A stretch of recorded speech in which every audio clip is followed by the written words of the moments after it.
Hello నేను CS. Andhra Pradesh ముఖ్యమంత్రి Jaganmohan Reddy psycho కాదు, సైకో కన్నా మించి నార్సిజం అనేటువంటి ఒక సైక్రాటిక్ ప్రాబ్లమ్ తోటి బాధపడుతున్నారనేది చంద్రబాబు నాయుడు అలాగే లోకేష్ చేస్తున్నటువంటి ఆరోపణ. అసలు ఇది నార్సిజం అనేది ఏంటి అసలు? అసలు అది వ్యాధా?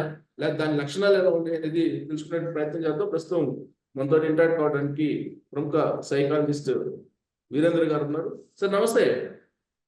నమస్కారం సార్. సార్ నమస్తే. చాలా రోజుల తర్వాత మనం కలుస్తున్నాం. కొత్త ఎపిసోడ్ నార్సిజం అనే ఎపిసోడ్ లో కలుద్దాం. ఏంటి సార్ ఈ నార్సిజం? యాక్చువల్‌గా అది గ్రీక్ పురాణం లోపల నార్సిస్ అనే ఒక రాజు అప్పుడు అద్దాలు కూడా లేని సమయం లోపల నది ప్రవాహాన్ని చూస్తూ తన మొహం అందులో ప్రతిబింబం చూసి తనను చూసి తన అందం చూసి తననే మోహించుకోవడం మొదలుపెట్టాడు. అక్కడి నుంచి నార్సిస్ట్ అనే ఒక పదం జనరేట్ అయింది. అంటే ఎవరైతే తనను తను విపరీతంగా ప్రేమించుకొని తను ఏది చెబితే అదే ఫైనల్ అనుకొని తను ఫైనలే చెప్తాను, కరెక్టే చెప్తాను, అద్భుతంగా చెప్తాను, నా మాటలే ఈ ఈ ప్రపంచానికి గాని ఎవరికైనా గాని కరెక్ట్ గా చెప్పగలిగే శక్తి, చెప్పగలుగుతాననే నమ్మకం తనకే ఉందని నమ్మే ఒక భ్రాంతి. దీన్ని నార్సిజం అని అంటారు. లేదు నార్సిస్టిక్ పర్సనాలిటీ డిజార్డర్ అంటారు. అయితే ఇది లేటెస్ట్ గా ప్రతి సంవత్సరం ఏంటంటే రిలీజ్ చేస్తుంది. Diagnostic and statistical manual of mental disorders అని ఒక మాన్యువల్ అసోసియేషన్ ఒకటి, సైకాలజిస్టిక్ అసోసియేషన్ ఒకటి అమెరికాలో రిలీజ్ చేస్తుంది. వాళ్ళ ప్రకారం ఏంటంటే ఇది నార్సిస్టిక్ పర్సనాలిటీ డిజార్డర్ అని అంటారు. సో అలాంటి ప్యాటర్న్ ఎవరికి ఉంటే వాళ్ళను నార్సిస్ట్లు అంటారు. ఇది సార్ దీని స్థూలంగా ఆలోచన. లక్షణాలు ఏంటి సార్? ప్రధానంగా ఉండే లక్షణాలు అదేనా? అంటే వీళ్ళకి గొప్ప అనుకోవడం. వాళ్ళకి గొప్ప అనుకుంటారు. హలో. అంటే వాళ్ళకి ఏముందంటే ఒక గ్రాండైజ్ సెన్స్ ఆఫ్ సెల్ఫ్ ఇంపార్టెన్స్ ఉంటుంది. వాళ్ళకున్న అచీవ్మెంట్స్ కానీ చాలా ఎగ్జాజరేట్ చేసి చెప్పుకుంటారు. తర్వాత వాళ్ళకు చాలా ఫ్యాంటసీస్ ఉంటాయి. అండ్ ఇంకా వాళ్ళు చేసే ప్రతి పనిని కూడా చాలా అమితంగా ప్రేమించుకుంటారు. నేను కాబట్టి ఇలాంటి పని చేసిన అసలు ఇంకోరు అసలు ఇట్లాంటి ఆలోచన రాదు అనే భావనలో ఉంటారు. తర్వాత చేసే ప్రతి పనికి కూడా వాళ్ళు ఒక ఎక్సెసివ్ అడ్మిరేషన్ కూడా కోరుకుంటారు పక్క వాళ్ళ నుంచి. ఇవి మేజర్ గా వాళ్ళకుండే ఇష్యూస్. దీంతో పాటు ఇంకొక భయంకరమైన ఇబ్బంది ఏముంటదంటే ఇట్లాంటి పర్సనాలిటీ తోటి వాళ్ళకి ఎంపతి ఉండదు. సో వాళ్ళు అవతల పట్ల కొంచెం ఎన్వియస్ గా కూడా ఉంటారు. అండ్ చాలా అరగెంట్ గా ఉంటారు. చాలా హార్టీ బిహేవియర్స్ అండ్ యాటిట్యూడ్స్ కూడా వాళ్ళకు ఎక్కువ ఉండేందుకు ఎక్కువ అవకాశం ఉంది. అలాంటి లక్షణాలు ఉన్న వాళ్ళనే మనం నార్సిస్టిక్ అప్రోచర్ అంటాం, నార్సిస్టిక్ బిహేవియర్ అంటాం. ఇలాంటి వాళ్ళతోటి మనం ఎవ్వరు వచ్చి ఏ విషయం మాట్లాడినా సరే వీళ్ళదే ఫైనల్ ఉంటారు. చివరికి మాదే గొప్ప, మేం చేసేదే బెటరు, ఇదే ఫైనల్ అనే ఆలోచనలు ఎదుటి వాళ్ళ మెదడులో చెప్పించడానికి వాళ్ళు ఎన్ని పనులంటే అన్ని పనులు చేయగలుగుతారు తప్ప వాళ్ళు చేసిన తప్పు అని ఒప్పుకోవడానికి ఎట్టి పరిస్థితుల్లో వారు రెడీగా ఉండరు. అలాంటి పర్సనాలిటీస్ మనం నార్సిస్టిక్ పర్సనాలిటీస్ అంటాం. మీరు బట్ బాగుంటే పరిస్థితి, ఈర్ష్య, ద్వేషం ఇవన్నీ ఉంటాయా? హింసించడం, ఎదుటి వాళ్ళని హింసించడం, ఆ ఎదుటి వాళ్ళని హింసించడం, సంతోషపడటం ఇలాంటి లక్షణాలు ఉంటాయా? అదే అంటే వాళ్ళకి బేసిక్ గా ఎంపతి ఒకటి ఉండదు. అండ్ ఇంకొక పరిస్థితి ఏముంటదంటే వాళ్ళు వాళ్ళతో ఉన్న వేరే వ్యక్తులతో ఉన్న సంబంధాలకు సంబంధించి ఇంటర్పర్సనల్ రిలేషన్షిప్ ఎక్స్‌ప్లాయిటేషన్ ఎక్కువగా ఉంటుంది. సో అవతల ఐడెంటిటీని కానీ అవతల వాళ్ళు చేసే పనులను కానీ వాళ్ళు ఏమాత్రం గుర్తించడానికి రెడీగా ఉండరు వాళ్ళు. కాగా అవతల వాళ్ళ నుంచి వాళ్ళకు ఎంత పనులు అవసరం ఉంటాయో వాళ్ళ నుంచి ఎంత వాడుకోవాలనో వాళ్ళ నుంచి అంతగా వాడుకొని వాళ్ళ ఫేమ్ కోసం, వాళ్ళ గొప్పతనం కోసం వాళ్ళు చేసే పనులకు వాల్యుడేషన్ అయినప్పటికీ అది అట్లా వాళ్ళని ఉపయోగించుకోవడం కూడా అది వాళ్ళ గొప్పతనంగానే చెప్పుకోగలిగే స్టేట్ ఆఫ్ మైండ్ వాళ్ళకు ఉంటది.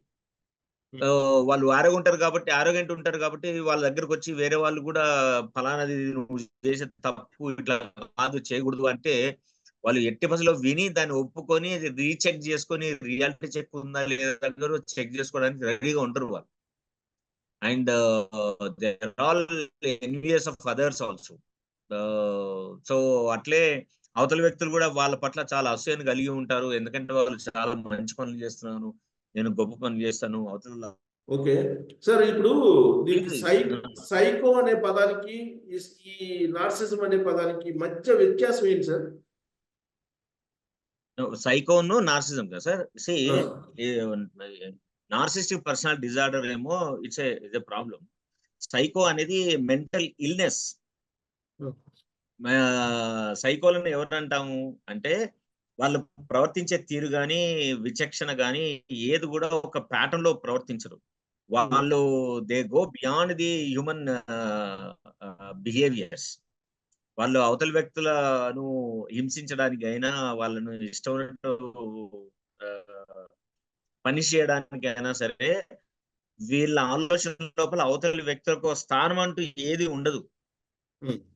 సో వాళ్ళను మనం సైకోలు అంటాం. భావనతో ఉంటారు. అవతల వాళ్ళ యొక్క తెలివితేటలు కానీ, అవతల వాళ్ళు చెప్పే ఆలోచన కానీ వేటిని కూడా వాటిని ఏమంటారు కన్సిడర్ చేసే స్థితిలో ఎన్పిడిలో ఉండరు.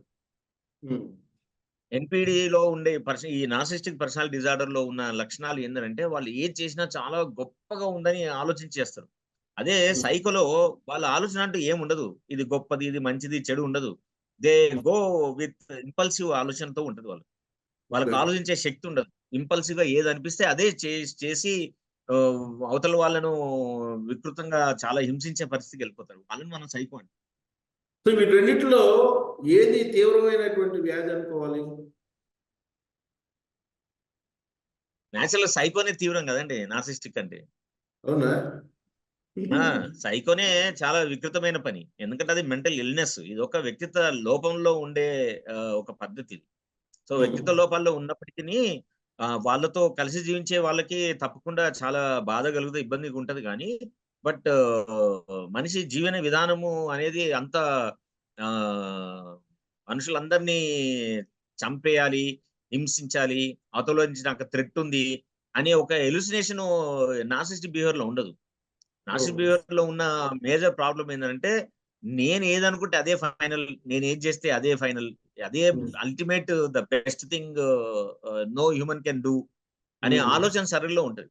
వాళ్ళకు ఉపయోగపడాలంటే అవతల వ్యక్తులను వాళ్ళ శ్రమను, వాళ్ళ ఆలోచనలని, వాళ్ళకున్న శక్తిని అన్ని కూడా వాళ్ళ కోసం ఉపయోగించుకుంటారు కావచ్చు. కానీ వాళ్ళ అవతల వ్యక్తులు తన కోసం పనిచేస్తున్న విషయాన్ని గుర్తించలేని స్థితిలో కూడా ఎన్పిడిలో ఉంటారు.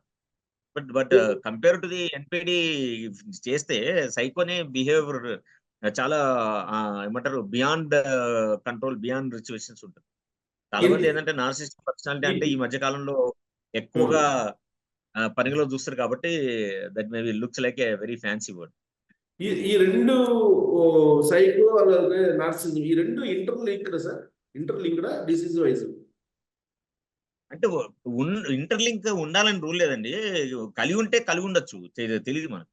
ఇప్పుడు నార్సిస్టిక్ పర్సనాలిటీ డిజార్డర్ ఉన్న వాళ్ళు నేను ఏది చేసినా రైట్ అని, నేనే బాగా చేస్తాను, నేను గొప్పవాణ్ణి అని తను ప్రేమించుకునే చెప్పే ప్రాసెస్ లోపల వాళ్ళకి ఆల్రెడీ ఇంకొక మెంటల్ ఇల్నెస్ ఉన్నదనుకోండి, సైకోటిక్ బిహేవియర్ తో ఉన్నదనుకోండి, అది ఇంకా ఇక చాలా ఏమంటారు చాలా. సార్ ఇప్పుడు యాక్చువల్ గా మీరు అబ్జర్వ్ చేస్తుంటారు కదా, చాలా మందిని అబ్జర్వ్ చేస్తుంటారు కదా, మీరు మనిషిని చూడంగానే వాళ్ళ సైకాలజీ ఎలా ఉంటుంది అనేది అబ్జర్వ్ చేస్తుంటారు.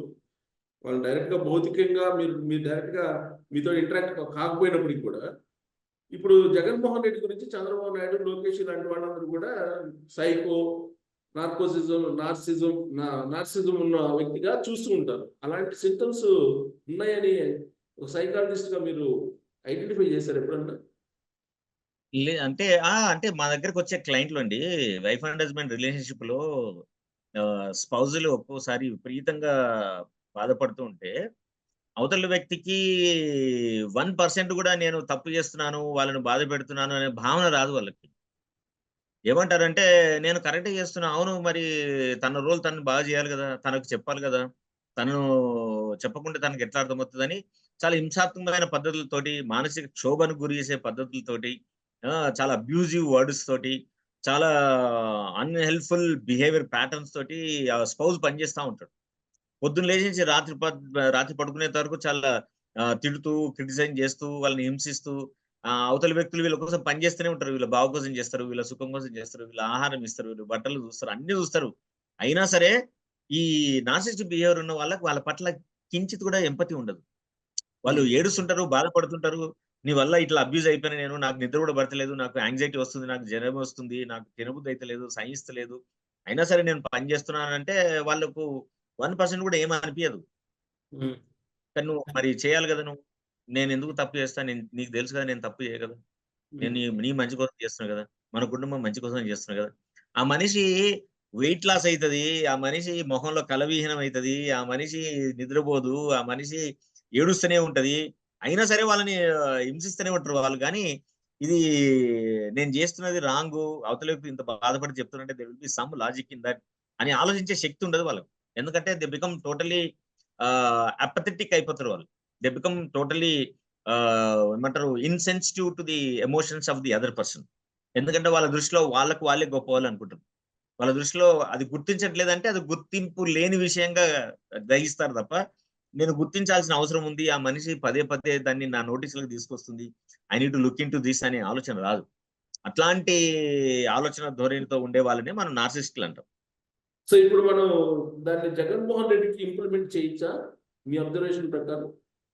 అది అది అది కష్టమండి అది. దానికి ఇప్పుడు బయట ఏం ప్రొజెక్ట్ చేస్తున్నాడో ఒకటి, నిజంగా మనిషి ఏంటి లోపట అనేది డిఫరెంట్. మనము జస్ట్ అతను బయటకొచ్చి మాట్లాడేదేమో ఎక్కడనో ఒక 2, 3 ఇంటర్వ్యూలు చూసి మనం దాన్ని ఆపాదించడం అనేది చాలా అంటే రైట్ మెథడ్ కాదు. Any professional will not do it. దాన్ని ఒక సిస్టమాటిక్ సిస్టమాటిక్ స్టడీ చేసి చేస్తే అప్పుడు కానీ చాలా మంది ఏంటంటే చాలా కాలం నుంచి తను సైకో అని చెప్పి అంటున్నారు.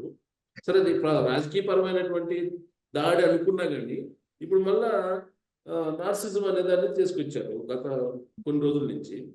అసలు ఆ సింటమ్స్ అనేది అసలు అక్కడ మనం ఇంప్లిమెంట్ చేయడానికి కానీ అట్లీస్ట్ దాన్ని ఆలోచించడానికి కానీ అవకాశం ఉందా ఆ దిశగా? అదే అంటే ఇప్పుడు మనము ఒక 7-8 లక్షణాలు చెప్తానండి. దాన్ని ఏమంటాం అంటే గ్రాండైజ్ సెన్స్ ఆఫ్ సెల్ఫ్ ఇంపార్టెన్స్. అంటే తనే ముఖ్యము, ఇంకా వేరే ఎవరు లేరు అని ఒక ఎగ్జాజరేటెడ్ అచీవ్మెంట్స్ అండ్ టాలెంట్స్ నాకే ఉన్నాయని చెప్పే ప్రయత్నం చేసే లక్షణాన్ని ఇది నార్సిస్టిక్ పర్సనాలిటీ డిజార్డర్ లో ఉంటుంది. That is number 1. Number 2 lack of empathy. అంటే తోటి వ్యక్తుల పట్ల ఏమాత్రం ఎంపతి లేని బిహేవియర్ తోటి అవతల వ్యక్తుల పట్ల చాలా ఆరోగెంట్ గా, చాలా హెడ్ స్ట్రాంగ్ గా ఉండే యాటిట్యూడ్ ఉంటే దాన్ని అసెస్ చేయొచ్చు మనం. తర్వాత అవతల వ్యక్తుల పట్ల చాలా జెలసీ బిహేవ్ చేయడం, అవతల వ్యక్తులు కూడా తన పట్ల కూడా అంతే జెలసీగా ఉంటారని నమ్మి పదే పదే దాన్ని ప్రమోట్ చేస్తూ ఉండడం. అండ్ తను చేసిన పనుల పట్ల తనకి ఎక్సెసివ్ అడ్మిరేషన్ ఉండడం. అంటే అబ్బా ఏం గొప్ప పనులు చేశాను అసలు, నేను కాబట్టి చేశాను, అసలు నేను తప్ప ఇంకా వేరే వాళ్ళు ఎవరు చేయలేరని వాళ్ళు నమ్ముతూ అలాంటి సెన్స్ ఆఫ్ ఒక ఎంటైటిల్మెంట్ నుంచి ఫేవరబుల్ గా అవతలి వ్యక్తులు తనను పొగడాలని, పొగిడించుకోవాలని అట్లాంటి ఒక గ్రూప్‌ని తయారు చేసుకొని వాళ్ళను పొగిడించుకుంటూ ఉంటారు. తర్వాత తనకు సపోర్ట్‌గా ఉన్న వాళ్ళు గాని, వాళ్ళు చేసే సంబంధాలు ఏవైనా సరే, ఆ సంబంధాల నుంచి వ్యక్తుల నుంచి విపరీతమైన ఎక్స్‌ప్లాయిటేషన్ అనేది ఎక్కువగా ఉంటుంది. తర్వాత ప్రియాక్యుపేషన్ విత్ ద ఫ్యాంటసీస్. అంటే సక్సెస్ సంబంధించిన ఫ్యాంటసీస్, పవరు చాలా చాలా పీక్ స్టేజ్ లో ఉంటుంది. అన్‌జుడిషియస్ గా ఉపయోగిస్తారంటే ఇంకా ఏ రూల్ రెగ్యులేషన్స్, ఏ ఫ్రేమ్ ఆఫ్ రిఫరెన్స్ గాని ఏది గాని వాళ్ళు పట్టించుకోకుండా వాళ్ళు అనుకున్న దాన్ని సాధించే దిశలోనే పెట్టేతారు. సో ఏ మనిషి అయినా సరే ఈ ఫ్రేమ్ లో కనుక ఫిట్ అయ్యి అవుట్ ఆఫ్ 10 స్కేల్ ఒక 9 వరకు రీచ్ అవుతుందంటే you can claim that person definitely have this narcissistic behaviour అని చెప్పొచ్చు. ఆల్రెడీ క్వాలిటీస్ చెప్పారు మీరు. సరే చూసే వాళ్ళకి అర్థమవుతుంది ఇంప్లిమెంట్ అవుతా లేదని. బాడీ లాంగ్వేజ్ చూస్తే మీకు ఏమనిపిస్తుంది సార్? ఎప్పుడైనా అబ్జర్వ్ చేశారా Jagan body language? Of course we observed many number of times. మనం టీవీలో చూసినప్పుడు స్పెషల్ గా నేను ఏం చేయలేదు. బట్ ఐ వాజ్ రీసెంట్లీ నేను ఒక సైకో అనాలిసిస్ చేశాను. ఎవరిది? మన కేసీఆర్ గారు. It was it is a thorough study for more than ఒక 10-15 ఇయర్స్ నుంచి ఆయన ఫాలో అయ్యి చూసి, నేను ఆయన కాన్స్టిట్యూన్సీ లోని ఓటర్ని కాబట్టి I got an interest in his behaviour. So దానికి ఒక సిస్టమాటిక్ గా కనుక కంటిన్యూస్ గా స్టడీ చేస్తే డెఫినెట్ గా మనం అసెస్ చేయొచ్చు. Though it is not true కాకపోవచ్చు, కానీ that is one way of perspective of that personality అని మనం చెప్పొచ్చు. అట్లా జనరల్ గా చాలా మంది పొలిటీషియన్ చూస్తుంటారు కదా, మిగతా వాళ్ళకన్నా బాడీ లాంగ్వేజ్ డిఫరెంట్ గా కనిపిస్తుంది జగన్ది. టోటలీ డిఫరెంట్ గా, చాలా ఏమంటారు, చాలా రిస్ట్రిక్టెడ్ గా, చాలా కండిషన్డ్ గా, చాలా ట్రైన్డ్ పర్సన్ గా ఉండడానికి ఆయన ట్రై చేస్తాడు. ఆయన ఎమోషన్స్ కూడా చూడండి, ఎప్పుడు throughout the years of his journey ఎక్కడ ఎక్కువ ఎమోషన్స్ ప్రజెంట్ చేయడానికి చాలా రిస్ట్రిక్టెడ్ వే ఆఫ్ ప్రజెంటేషన్ ఉంటుంది. ఎవరైనా కానీ ఒక ఎమోషన్స్ ఒక మాట్లాడినప్పుడు పొలిటీషియన్స్ చాలా యూనో చాలా ఫ్రీగా ప్రజెంట్ చేస్తారు. సో బట్ వేరేజ్ జగన్మోహన్ రెడ్డి అట్లా ప్రజెంట్ చేయడానికి సారీ, యూ టేక్ ఒక 10 సిచ్యువేషన్ చెప్పండి, డిఫరెంట్ సిచ్యువేషన్ లో his expression is same. He doesn't so change his expression. Rarest of rare cases ఎప్పుడో వస్తుంది. ఒక సీనియర్ సైకాలజిస్ట్ గా లోపల ఒక భయంకరమైనటువంటి మనిషి ఉన్నాడు అని అనిపించింది ఎప్పుడన్నా జగన్ చూసిన తర్వాత? అది అంటే అది చెప్తున్నా కదండి, I really never made serious attempt to study this personality. కొన్ని జగన్ చూడగానే కాదు, కొన్ని జగన్ కాదు అనుకుందాం కొద్దిసేపు, ఆ పర్సనాలిటీని చూసిన తర్వాత, ఆ బాడీ లాంగ్వేజ్ చూసిన తర్వాత ఒక భయంకరమైన మనిషి ఉంటారు అని ఎవరికైనా అనిపిస్తుంది? అనిపించదు. అంటే ఇసి మనిషి బ్రెయిన్ ఎట్లా పనిచేస్తుంది అంటే, what you wanted to see అదే చూపిస్తుంది నీ కళ్ళు. హ్యూమన్ లైఫ్ చూడండి, పొద్దున్న లేస్తారు మనుషులు, లేచి అద్దంలో మొహం చూసుకుంటారు, చూసుకోగానే ఈ రోజు అబ్బా ఎంత బాగుందని నేను అనిపిస్తుంది. నెక్స్ట్ రోజు చూస్తారు, లేచి అస్సలు బాగాలేను అనిపిస్తుంది, అదే మొహం. Right? Why it is like that? Because your brain projects something and you see what is projected. Okay. So you see always what you wanted to see, not what it is there. Okay. నీకు ఏం చూడాలనుకుంటావు నువ్వు అదే చూస్తావు తప్ప అక్కడ ఏముందో చూడవు నువ్వు. Okay. So that's how we are all being driven by our own perceptions. So ఇప్పుడు అవతల వ్యక్తిని మనం ఎట్లా చూపించాలనుకుంటున్నామో మనం అదే చూపిస్తాం. Okay. సో మనం అదే చూస్తాం, all condition because of that. అది ఓకే, ఇట్స్ ఓకే, ఎవరి పర్సెప్షన్ లో వాళ్ళు చూస్తే అది అలా కనిపిస్తుంది అనుకోండి. కానీ అలా కాకుండా ఇప్పుడు ఒక పాలకుడు అన్నప్పుడు సెలబ్రిటీ కొని, ఒక పాలకుడు కాకపోతే సెలబ్రిటీ జనరల్ గా అందరూ అబ్జర్వ్ చేస్తుంటారు. ఆయనకి నార్సిజం ఉంది, లేదంటే ఆ సెలబ్రిటీకి నార్సిజం ఉంది అని అంటే అది ఆ సెలబ్రిటీకి మంచిదేనా? నో సి సెలబ్రిటీకి ఎట్లా మంచిదేదండి, ఇప్పుడు బయట సెలబ్రిటీస్ ఎవరు చూపించేదంతా నిజం కాదు కదా, it's a mask. They show what they wanted to show.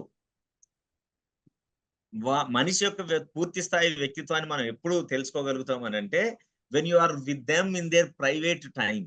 అంటే సమాజానికి ఎక్స్పోజ్ కానీ ఒక సెట్టింగ్స్ లోపల మాత్రమే, ఆ పరిస్థితి లోపల మాత్రమే, ఆ వాతావరణంలో మాత్రమే ఆ మనిషి ఏంటి అనేది అర్థమవుతుంది. అంతే తప్ప బయటకు వచ్చి చూపించేదంతా కూడా చాలా డ్రామా కదా, చాలా నటన.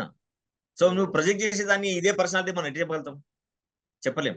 కానీ అవతలి వ్యక్తుల యొక్క యాక్షన్స్ వల్ల, వాళ్ళు ఒక ఎక్స్ట్రీమ్ క్రైసిస్ లో ఉన్నప్పుడు మాట్లాడే మాటల వల్ల, రైట్, అప్పుడు మనం కొంత గేజ్ చేసి అసెస్ చేయగలం, as this personality has this kind of situation అని చెప్పచ్చు.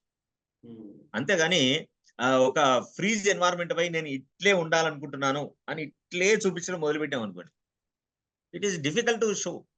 ఓకే. సో ఇప్పుడు బిహేవియర్ చూస్తే మీరు ఇందాక చెప్పినటువంటి క్వాలిటీస్ ని చూస్తే కనుక, ఇప్పుడు బహుశా నేను అనుకుంటే మీరు చెప్పినటువంటి క్వాలిటీస్ ని చంద్రబాబు నాయుడు, లోకేష్ లాంటి వాళ్ళు జగన్మోహన్ రెడ్డి చూసుంటారు. మేబీ చూసుంటారు. అయినా పాలిటిక్స్ ఏంటండి, పాలిటిక్స్ ఏం చేస్తారు, they project what they want to project.